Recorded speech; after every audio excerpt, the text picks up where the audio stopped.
Hallelujah, price the lord. ದೇವರ ಪರಿಶುದ್ಧ ನಾಮಕ್ಕೆ ಸ್ತೋತ್ರವಾಗಲಿ. ರಾತ್ರಿ ವೇಳೆಯಲ್ಲಿ ಒಂದು ವಾಕ್ಯ ಭಾಗವನ್ನು ತೆಗೆದುಕೊಳ್ಳೋಣ. ಅದಕ್ಕಿಂತ ಮುಂಚೆ ಕರ್ತನ ಕರಗಳಲ್ಲಿ ಈ ವಾಕ್ಯವನ್ನು ಒಪ್ಪಿಸಿಕೊಡೋಣ. ಪ್ರೀತಿ ಸ್ವರೂಪನಾದ ದೇವರೇ, ಕರುಣೆ ಉಳ್ಳ ಕರ್ತಾವೆ, ಪವಿತ್ರಾತ್ಮರೇ, ನಿಮಗೆ ಸ್ತೋತ್ರ ಸ್ವಾಮಿ. ನೀವು ಮಾತನಾಡ್ರಿ ದೇವರೇ, ಸ್ತೋತ್ರ. ನಾವೆಲ್ಲ ಕೇಳುತ್ತೇವಪ್ಪ. ಕೇಳಿದ ಮಾತ್ರವಲ್ಲದೆ ಸ್ವಾಮಿ, ಅದ್ರ ಪ್ರಕಾರನೇ ಜೀವಿಸಲಿಕ್ಕೆ ಕೃಪೆ ಕೊಡು, ಸಹಾಯ ಮಾಡು. ಯೇಸು ಸ್ವಾಮಿ ಹೆಸರಿನಲ್ಲಿ ಬೇಡಿಕೊಳ್ಳುತ್ತೇನೆ, ಜೀವಗಳ ತಂದೆ, ಆಮೆನ್. ಕೀರ್ತನೆ ಗ್ರಂಥದಲ್ಲಿ 15ನೆಯ ಕೀರ್ತನೆ, ಅದರಲ್ಲಿ 1ನೇ ವಚನ ತೆಗೆದುಕೊಳ್ಳೋಣ. ಇದು ಯೆಹೋವನ ಸನ್ನಿಧಿಗೆ, ದೇವರ ಸನ್ನಿಧಿಗೆ ಯಾರು ಯೋಗ್ಯರು ಎಂಬುದಾಗಿ ಈ ವಾಕ್ಯವಚನನು ದಾವೀದನ ಕೀರ್ತನೆಯಾಗಿದೆ. ಪ್ರಿಯರೇ, ಯೆಹೋವನೇ, ನಿನ್ನ ಗುಡಾರದಲ್ಲಿ ಇಳಿದುಕೊಂಡಿರುವುದಕ್ಕೆ ಯೋಗ್ಯನು ಯಾವನು? ಹಾಲೆಲೂಯಾ. ದೇವರ ಗುಡಾರದಲ್ಲಿ, ಪರಲೋಕದಲ್ಲಿ ಇಳಿಲಿಕ್ಕೆ, ಪರಲೋಕಕ್ಕೆ ಹೋಗಲಿಕ್ಕೆ ಎಂಥವರು ಹೇಗೆ ಇರಬೇಕು, ಹೇಗೆ ಜೀವಿಸಬೇಕು ಎಂಬುದಾಗಿ ವಾಕ್ಯವಚನ ನಮಗೆ ತೋರಿಸಿಕೊಡ್ತಾ ಇದೆ. ಪ್ರಿಯರೇ, ಅದಕ್ಕಾಗಿ ದೇವರಿಗೆ ಸ್ತೋತ್ರ ಮಾಡಿಕೊಳ್ಳೋಣ. ಏಕೆಂತಂದ್ರೆ ಹೇಗೋಗ್ಬೇಕು ಹಾಗೆ ಜೀವಿಸಿ ಪರಲೋಕ ರಾಜ್ಯ ಸೇರ್ಲಿಕ್ಕೆ ಆಗುವುದಿಲ್ಲ.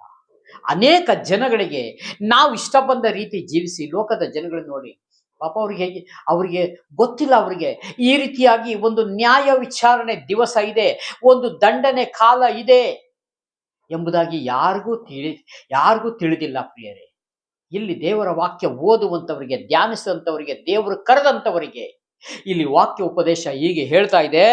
ಯೆಹೋವನ ನಿನ್ನ ಗುಡಾರದಲ್ಲಿ ಇಳಿದುಕೊಂಡಿರುವುದಕ್ಕೆ ಯೋಗ್ಯನು ಯಾವನು? ಪರಿಶುದ್ಧ ಪರ್ವತದಲ್ಲಿ ವಾಸಿಸತಕ್ಕವನು ಎಂಥವನಾಗಿರಬೇಕು? ಹಾಲೆಲೂಯಾ. ಆ ಪರಿಶುದ್ಧ ಪಟ್ಟಣದಲ್ಲಿ, ಆ ಪರಿಶುದ್ಧವಾದ ಒಂದು ಪರಲೋಕದಲ್ಲಿ ಹೋಗುವಂಥವ್ರು ಹೇಗೆ ಇರಬೇಕು, ಹೇಗೆ ಜೀವಿಸಬೇಕು ಈ ಭೂಮಿ ಮೇಲೆ ಎಂಬುದಾಗಿ ದೇವರು ತಾನೇ ನಮಗಿಲ್ಲಿ ತೋರಿಸಿಕೊಡ್ತಾರೆ. ಯಾಕೆಂದ್ರೆ ಅಲ್ಲಿ ನಾವು ಶುದ್ಧರಾಗಿ ಹೋಗ್ಲಿಕ್ಕೋಸ್ಕರನೇ ಇಲ್ಲಿ ನೀವು ಶುದ್ಧರಾಗಿರ್ರಿ. ದೇವಸ್ವಾಮಿ ಹೇಳ್ತಾರಲ್ಲ, ನಾನು ಪರಿಶುದ್ಧನಾಗಿರುವ ಪ್ರಕಾರ ನೀವು ಪರಿಶುದ್ಧರಾಗಿರ್ರಿ. ಪರಿಶುದ್ಧತೆ ಇಲ್ಲದೆ ಯಾರು ಕರ್ತನನ್ನು ಕಾಣಲಾರ್ರಿ. ಅಂದ್ರೆ ಅರ್ಥ, ಪರಲೋಕ ಸೇರ್ಲಿಕ್ಕೆ ಆಗುವುದಿಲ್ಲ. ಹಾಲೆಲೂಯಾ. ಆ ಪರಿಶುದ್ಧತೆಯನ್ನು ಕಾಪಾಡಿಕೊಳ್ಳಿಕ್ಕೆ ನಾವು ಈ ಲೋಕವನ್ನಾಗಲಿ, ಲೋಕದಲ್ಲಿರುವ ಭೋಗಗಳನ್ನಾಗಲಿ ಪ್ರೀತಿಸದೆ ದೇವರ ವಾಕ್ಯವನ್ನು ಪ್ರೀತಿಸಬೇಕು. ದೇವರ ವಾಕ್ಯವನ್ನು ಕೈಗೊಂಡು ನಡಿಬೇಕು. ದೇವರ ವಾಕ್ಯವನ್ನು ಧ್ಯಾನಿಸಬೇಕು. ಪರಲೋಕದಲ್ಲಿರುವ ದೇವರ ಮಾತ್ಮಕ್ಕೆ ಏನು ಮಾತನಾಡ್ತಾರೆ ಎಂಬುದಾಗಿ ಅದನ್ನು ನಾವು ಗ್ರಹಿಸಿಕೊಳ್ಳಬೇಕು. ಹಾಲೆಲೂಯಾ. ಅದಕ್ಕೆ ಇಲ್ಲಿ ವಾಕ್ಯ ಹೇಳ್ತದೆ, ಎಂಥವನಾಗಿರ್ಬೇಕು? ಅವನು ಸಜ್ಜನನು, ನೀತಿವಂತನು. ಹಾಲೆಲೂಯಾ. ಸಜ್ಜನನು ನೀತಿವಂತನಾಗಿರಬೇಕು. ನೀತಿವಂತನು ಸುಳ್ಳು, ಅವನಲ್ಲಿ ಯಾವ ಕಪಟವಾದ ಜ್ಞಾನ ಬುದ್ಧಿಗಳಿರಬಾರದು. ನೀತಿವಂತನಾಗಿ ಜೀವಿಸಬೇಕು. ನೀತಿವಂತರು ನಾವು ಗ್ರಂಥದಲ್ಲಿ, ದೇವರ ವಾಕ್ಯದಲ್ಲಿ ನೋಡುವಾಗ ಅನೇಕ ಜನಗಳು ನೀತಿವಂತರಾಗಿದ್ದಾರೆ. ಅವರು ಹೆಸರುಗಳನ್ನೆಲ್ಲ ಗ್ರಂಥದಲ್ಲಿ, ಬೈಬಲ್ನಲ್ಲಿ ಬರೆಯಲ್ಪಟ್ಟಿದೆ. ಪ್ರಿಯರೇ, ಆ ದೇಶದ ಜನಗಳು ಲಕ್ಷ ಕೋಟಿ ಜನ ಇದ್ರು, ನನಗೆ ಸರಿಗೆ ಗೊತ್ತಿಲ್ಲ. ಆದರೆ ಎಲ್ಲರ ಹೆಸರು ಮೆನ್ಷನ್ ಆಗಿದೆಯಾ? ಇಲ್ಲ. ಯಾಕೆ?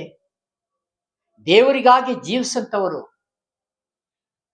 ನೋಹನ ಹೆಸರು ಬಂದಿದೆ, ಅಬ್ರಹಾಮನ ಹೆಸರು ಬಂದಿದೆ, ಇಸಾಕ್ ಹೆಸರು ಬಂದಿದೆ, ಯಾಕೋಬ ಹೆಸರು ಬಂದಿದೆ. ಇಲ್ಲಿ ಯೇಸು ಸ್ವಾಮಿ ಶಿಷ್ಯಂದ್ರ ಹೆಸರುಗಳು ಬಂದಿದೆ. ಹಾಲೆಲೂಯಾ, ಅಲ್ವಾ?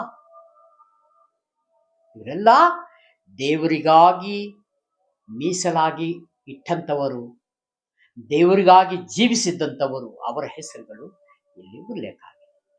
ಇಲ್ಲಿ ನಮಗೆ ದೇವರು ಏನು ತೋರಿಸಿಕೊಡ್ತಾ ಇದ್ದಾರೆ ಅಂದ್ರೆ, ಇವನ್ನೆಲ್ಲ ನೋಡಿ ಕಲ್ತುಕೊಂಡು ಪ್ರಿಯರೇ ನನ್ನ ಬಳಿಗೆ ಬನ್ರಿ ನೀವು ಅಂತ ಕರೀತಾ ಇದ್ದಾರೆ. ಅದಕ್ಕಾಗಿ ನಾವು ಸ್ತೋತ್ರ ಮಾಡಿಕೊಂಡು ಅದ್ರ ಪ್ರಕಾರ ಜೀವಿಸೋಣ. ಅವನು ನೀತಿವಂತನು, ಮನಪೂರ್ವಕವಾಗಿ ಸತ್ಯ ವಚನವನ್ನು ಆಡುವವನು ಆಗಿರಬೇಕು. ಸತ್ಯ ವಚನವನ್ನೇ ಆಡಬೇಕು. ಅವನು ಸುಳ್ಳು ಆಡಬಾರದು. ನಿನ್ನ ಮಾತು ಹೌದು ಅಂದ್ರೆ ಹೌದು, ಇಲ್ಲವಾದ್ರೆ ಇಲ್ಲ, ಬಾಕಿ ಮಾತು ನನ್ನದಲ್ಲ ಅಂತ ದೇವರು ಹೇಳ್ತಾರೆ. ಹಲ್ಲೆಲೂಯಾ. ಸತ್ಯವನ್ನೇ ಹಾಡಬೇಕು. ಒಂದು ಮಾತು ಸತ ದೇವರಿಗೆ ವಿರೋಧವಾದ ಮಾತು, ಈ ಭೂಮಿಯನ್ನು ನಾವು ನಂಬಿಕೊಂಡು ಈ ಭೂಮಿ ಮಾತುಗಳನ್ನ ದೇವರ ಹತ್ರ ನಾವು ಆಡಬಾರದು. ನಾವು ಇವತ್ತು ಮನುಷ್ಯನಿಗೆ ನಾವು ಏನಾದ್ರು ಹೇಳ್ಬೋದು, ಅಲ್ಲಿದ್ದೀನಿ, ಇಲ್ಲಿದ್ದೀನಿ, ಇದು ಮಾಡ್ತಾ ಇದ್ದೀನಿ, ಅದು ಕೊಡ್ತಾ ಇದ್ದೀನಿ, ಇದು ಮಾಡ್ತಾ ಇದ್ದೀನಿ ಅಂತ. ಇಲ್ಲ, ಆದ್ರೆ ದೇವರು ಒಪ್ಪುವುದಿಲ್ಲ. ಅಲ್ಲಿಗೆ ಸುಳ್ಳುಗಾರನಾಗ್ತೀವಿ. ಇಲ್ಲಿ ನಾವೇನಂತೆ, ಸತ್ಯವಚನವನ್ನಾಡುವವನಾಗಿರಬೇಕು.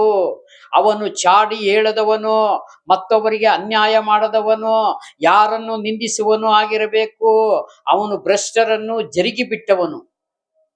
ಅಂದ್ರೆ ನ್ಯಾಯ ನೀತಿ ಧರ್ಮಕ್ಕೆ ವಿರೋಧವಾಗಿ ನಡೆಯಂತವರು ಸವಾಸ ಮಾಡದಂತೆ ಅವರು ಭ್ರಷ್ಟರನ್ನು ಜರುಗಿ ಬಿಡಬೇಕು. ಅಂದ್ರೆ ಅವರು ಸವಾಸವೇ ಹೋಗಬಾರದು. ನಾವು ಪರಿಶುದ್ಧರಾಗಿ ಜೀವಿಸಬೇಕು. ಇಂಥವರ ಸವಾಸವನ್ನ ಮಾಡದೆ ದೂರ ಇರಬೇಕು, ಅವರನ್ನ ಜರುಗಿ ಬಿಡಬೇಕು. ಹಾಲೆಲೂಯ. ಅವಾಗ ದೇವರ ವಾಕ್ಯಕ್ಕೆ ನಾವು ಒಳಗಾಗಿ ನಡೀತಾ ಇದ್ದೇವೆ ಎಂಬುದಾಗಿ ಇಲ್ಲಿ ನಮಗೆ ತೋರಿಸಲ್ಪಡ್ತದೆ. ಹಾಲೆಲೂಯ.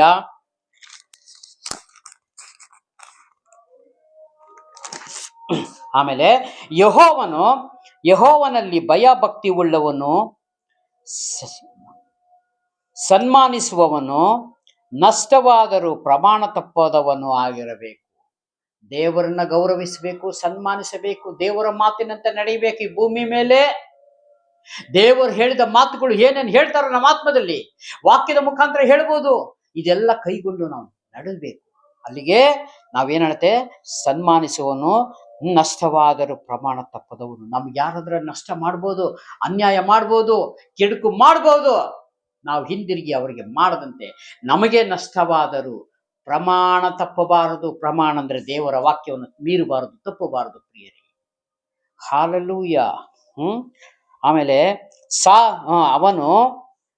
ಅವನು ಸಾಲಕ್ಕೆ ಬಡ್ಡಿ ಕೇಳದವನು. ಯಾರಿಗಾರ ಹಣ ಕೊಟ್ಟರೆ ಬಡ್ಡಿ ಕೇಳಬಾರದು. ಇಲ್ಲಿ ಹೇಳ್ತದೆ ವಾಕ್ಯ, ಬಡ್ಡಿ ಕೇಳಬಾರದು. ನೀವು ಯಾರಿಗಾರ ಹಣ ಕೊಟ್ರಿ, ಹಿಂದಿರುಗಿ ಅವರು ಹಣ ಕೊಡ್ತಾರೆ, ಹಣ ತೆಗೆದುಕೊಡ್ರಿ. ನಾನು ಯಾರ ಹತ್ರ ಇಸ್ಕೊಂಬಂದೆ, ಇಷ್ಟು ಪರ್ಸೆಂಟು ಅಷ್ಟು ಪರ್ಸೆಂಟು ಇಲ್ಲ, ಆ ಥರ ಇಲ್ಲಿ ದೇವರೆಲ್ಲೂ ಬರೆದಿಲ್ಲ. ಸಾಲಕ್ಕೆ ಬಡ್ಡಿ ಕೇಳದವನು, ನಿರಪರಾಧಿ ಕೇಡಿಗಾಗಿ ಲಂಚ ತೆಗೆದುಕೊಳ್ಳುವವನು. ಹಾಲೆಲೂಯ. ನಿರಪರಾಧಿಯೇ ಕೇಡಿಗಾಗಿ ಲಂಚ ತೆಗೆದುಕೊಳ್ಳದವನು ಆಗಿರಬೇಕು. ಅಪರಾಧಿಯನ್ನ ಮಾಡಬೇಡ, ಅವನಿಗೋಸ್ಕರ ಲಂಚ ತೆಗೆದುಕೊಂಡು ಅಪರಾಧಿ ಮಾಡಬೇಡ. ನೀನು ಒಂದು ಕಾನೂನು ಚೌಕಟ್ಟಿನಲ್ಲಿ ಹಣ ಕೊಟ್ಟು ಅಪರಾಧಿಯನ್ನ ಮಾಡುವುದು ಮಹಾ ತಪ್ಪದು, ಮಹಾಪಾಪ ಅದು.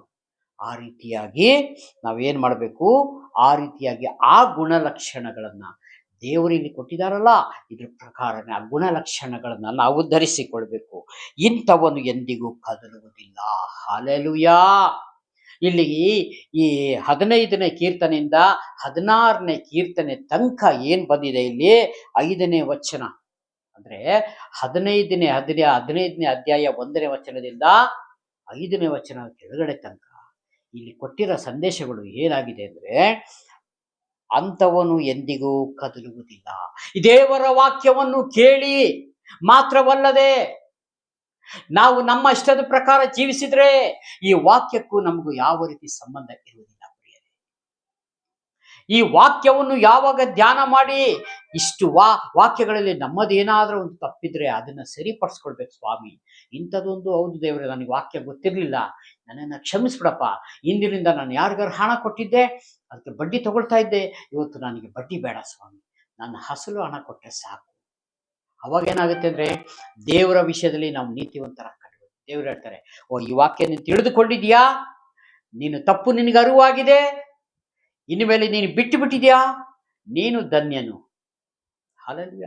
ಅಂದ್ರೆ ದೇವರಿಗೆ ನಾವು ಈ ವಾಕ್ಯದ ಮುಖಾಂತರ ಗೌರವಿಸ್ತಾ ಇದ್ದೀವಿ ಅಂತ ಅರ್ಥ ಪ್ರಿಯರೇ. ನಾವು ದೇವರನ್ನ ಗೌರವದಿಂದ ಕಾಣ್ತಾ ಇದ್ದೇವೆ. ಇದೆಲ್ಲ ಯಾಕೆ ಅಂದ್ರೆ ನಾವು ಪರಲೋಕ ಹೋಗ್ಲಿಕ್ಕೆ ದೇವರು ನಮ್ಮನ್ನ ಕಳಿಸ್ತಾ ಇದ್ದಾರೆ. ಇವೆಲ್ಲ ಈ ರೀತಿಯಾಗಿ ಗುಣಲಕ್ಷಣಗಳನ್ನು ನಾವು ತೆಗೆದುಕೊಂಡಿಲ್ಲ ಅಂದ್ರೆ ನಾವು ಎಂದಿಗೂ ಪರಲೋಕ ಹೋಗಲಿಕ್ಕೆ ಆಗುವುದೇ ಇಲ್ಲ. ಅಲ್ಲಿಗೆ ಸೈತಾನ ತಪ್ಪುಗಳನ್ನು ಹುಡುಕುತ್ತಾ ಇರ್ತಾನೆ. ಈ ವಾಕ್ಯ ಓದಿದಂಥವರು, ಕೇಳಿದಂಥವರು, ಸೈತಾನ ಹೇಳ್ತಾನೆ, ಹೌದು ನಿಜ, ವಾಕ್ಯದಲ್ಲಿ ಏನು ತಪ್ಪಿಲ್ಲ, ದೇವರು ತಾನೇ ವಾಕ್ಯ ಬರೆದಿದ್ದಾರೆ. ಆದರೆ ಇದೆಲ್ಲವನ್ನು ಕೈಗೊಂಡು ಯಾರು ನಡೀತಾರೆ ಭೂಮಿ ಮೇಲೆ, ನೋಡು, ಅಲ್ಲಿ ನೋಡು, ಇಲ್ಲಿ ನೋಡು, ಅವ್ರು ಹಂಗೆ ನಡೀತಾ ಇಲ್ವಾ, ಅವ್ರು ಚೆನ್ನಾಗಿಲ್ವಾ, ಇವ್ರು ಚೆನ್ನಾಗಿಲ್ವಾ ಅಂತ ಮೋಸ ಮಾಡುತ್ತಾನೆ ಪ್ರಿಯರೇ. ಹಾಲೆಲೂಯ. ಇನ್ನೊಬ್ಬರನ್ನ ನಾವು ನೋಡಿ ಬದುಕಬಾರದು. ದೇವರ ವಾಕ್ಯ, ದೇವರ ಸಂದೇಶವನ್ನ ನೋಡಿ ನಾವು ಬದುಕಬೇಕು. ಸಭೆಯಲ್ಲಿ ನಮಗೆ ಸೇವಕರು ಬೋಧನೆ ಮಾಡುವಂತ ವಾಕ್ಯವನ್ನು ಧ್ಯಾನದಿಂದ ಕೇಳಿ ಅದ್ರ ಪ್ರಕಾರ ಜೀವಿಸಬೇಕು. ಹಾಲೆಲೂಯ. ಅದಕ್ಕಾಗಿ ದೇವರು ನಮ್ಮನ್ನ ಕರೆದಿದ್ದಾರೆ. ಯಾವುದೇ ಕಾರಣಕ್ಕೂ ದುರಾತ್ಮನು ಹೇಳುವಂತ ವಿಷಯಗಳು, ಆತನು ಏನಾದರೂ ತುಂಬಾ ವಿಷಯಗಳನ್ನ ನಮಗೆ ತಂದು ಹಾಕುತ್ತಾ ಇದ್ದಾನೆ ಎಂಬುದಾಗಿ ಕಂಡು ಬಂದರೆ ಆತನಿಗೆ ಗದರಿಸಿ ಯೇಸು ಸ್ವಾಮಿ ಹೆಸರಿನಲ್ಲಿ ಬಿಟ್ಟು ಹೋಗು ನೀನು ಅಂತ ಅಪ್ಪಣೆ ಕೊಡ್ತೀನಿ. ಅಪ್ಪಣೆ ಕೊಡುವುದಾದರೆ ಅವನು ನಮ್ಮನ್ನು ಬಿಟ್ಟು ಓಡಿ ಹೋಗುವನು. ಯಾರ ಹೆಸರ ಮೇಲೆ? ಯೇಸು ಸ್ವಾಮಿ ಹೆಸರಿನ ಮೇಲೆ. ಹಾಲೆಲೂಯ. ಅದಕ್ಕಾಗಿ ಒಂದು ಸ್ತೋತ್ರ, ಒಂದು ಚಿಕ್ಕ ಪ್ರಾರ್ಥನೆ ಮಾಡಿ ಈ ಸಂದೇಶವನ್ನ ಮುಕ್ತಾಯ ಮಾಡೋಣ. ಕಣ್ಮುಚ್ಚಿ ಪ್ರಾರ್ಥನೆ. ಪ್ರೀತಿ ಸ್ವರೂಪನಾದ ದೇವರೇ, ರಾಜಾದಿರಾಜನೇ, ಲೋಕಕ್ಕೆ ರಕ್ಷಕನು ಬೆಳಕು ಆಗಿರುವ ನಮ್ಮ ದೇವರೇ, ಮಹಿಮೆ ಅರಸನು ನೀವು ಸ್ವಾಮಿ. ಯೇಸು ಸ್ವಾಮಿ ಹೆಸರಿನಲ್ಲಿ ರಾತ್ರಿ ವೇಳೆಯಲ್ಲಿ ಪ್ರಾರ್ಥನೆ ಮಾಡ್ತೀನಿ, ಬೇಡಿ ಹೊಂದುತ್ತೇನೆ. ಜೀವವುಳ್ಳ ಪರಲೋಕದ ತಂದೆ ಸ್ವಾಮಿ, ಕೀರ್ತನೆ ಗ್ರಂಥದಿಂದ ನೀವು ಮಾತನಾಡೋದಕ್ಕಾಗಿ ಸ್ತೋತ್ರಪ್ಪ ದೇವರೇ. ನಾವು ಕೇಳಿದ ಮಾತ್ರವಲ್ಲದೆ ಸ್ವಾಮಿ, ಈ ಪ್ರಕಾರ ಜೀವಿಸುವಂತೆ ಕೃಪೆ ಕೊಡು, ಸಹಾಯ ಮಾಡು. ಆದರೆ ಮನುಷ್ಯನಿಗೆ ಸ್ವಾಮಿ ಸ್ವಂತ ಜ್ಞಾನ, ಸ್ವಂತ ಬುದ್ಧಿಯಿಂದ ನಡಿಲಿಕ್ಕೆ ಆಗುವುದಿಲ್ಲ ದೇವರೇ. ಅದಕ್ಕಾಗಿ ನಿಮ್ಮ ಸಹಾಯ ನಮಗೆ ಬೇಕಾಗಿದೆ, ಪವಿತ್ರಾತ್ಮರ ಸಹಾಯ ನಮಗೆ ಬೇಕಾಗಿದೆ. ಅದಕ್ಕಾಗಿ ನಿಮಗೆ ಕೋಟಿ ಕೋಟಿ ವಂದನೆ ಸ್ತೋತ್ರಗಳು ಸಲ್ಲಿಸ್ತೇನೆ ಸ್ವಾಮಿ. ವಿಡಿಯೋ ಮುಖಾಂತರ ನೋಡಿದ ಪ್ರತಿಯೊಬ್ಬರು ಸಹೋದರ ಸಹೋದರಿ ನೆನೆಸಿ ನಿಮ್ಮ ಕರಗಳಲ್ಲಿ ಒಪ್ಪಿಸಿಕೊಡ್ತಾ ಇದ್ದೇನೆ. ಪ್ರಾರ್ಥನೆ ಕೇಳಿದಕ್ಕಾಗಿ ಸ್ತೋತ್ರ.